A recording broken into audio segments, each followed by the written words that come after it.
Hi friends, welcome to General Surgery Made Easy. Now we will be looking into a very short and an important topic called nipple discharges.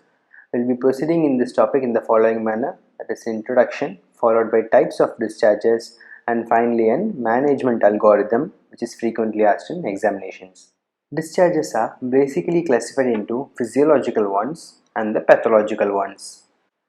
Physiological ones are mostly bilateral, involving multiple ducts, usually not blood-stained and are non-spontaneous. The pathological ones are the complete reverse of these, that is, they are unilateral and spontaneous. Most of the time they are bloody discharges or colored ones. They are single but can also involve multiple ducts. Depending on the type of discharges, it is classified into 6 types. The first one is blood-stained discharge, which is seen in malignancy when it involves multiple ducts, intraductal papilloma when it involves only one duct, single duct. Purulent discharges are most commonly seen in infection, especially during the lactation period. Milky discharges are seen during the childbearing age up to 1 year. It is also seen in hypothyroidism, also seen in prolactinomas. Certain medications are associated with milky discharges such as OCP, tricyclic antidepressants, dopamine agonist.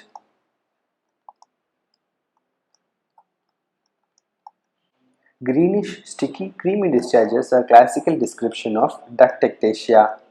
Serous discharges are classical of fibrocystic disease. Black discharges are sometimes seen in duct papilloma. Coming to the most important part of today's lecture, that is management algorithm for nipple discharges.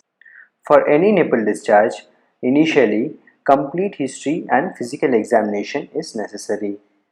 This itself can reveal 3 types. As you have seen before, any spontaneous or persistent unilateral single duct discharge usually raises the suspicion of pathological type, and non-spontaneous multi-duct discharge most commonly is a physiological one. And the third type is bilateral milky discharge, which I have seen in other conditions such as galactorrhea, pregnancy. Now let us look into each of these in detail. Coming to the first one with suspicious features, initially we proceed with a diagnostic mammogram. As we all know, it's a most sensitive test. It can reveal an abnormal report or a normal report. When it is abnormal, malignancy is diagnosed in most of the cases. You can consider a ductogram if 2 different etiologies for nipple discharges is clinically indicated. When the diagnostic mammogram is normal, proceed with a ductogram. Ductogram can in turn be normal. When it is normal, do a close observation. If it is abnormal, do a ductogram guided duct biopsy. And methylene blue and white localization is indicated when the lesion is greater than 2 cm. In case of bilateral milky discharges, as we have seen before, do an endocrine evaluation, rule out pregnancy and appropriate referral.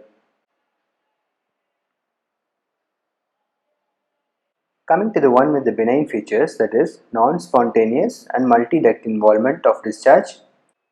When age of the patient is less than 40 years, it is more likely of benign etiology. So consider clinical follow-up and educate the patient to stop nipple manipulation and report any spontaneous discharge immediately. When age of the patient is greater than 40 years or equal to 40 years, we prefer a diagnostic mammogram.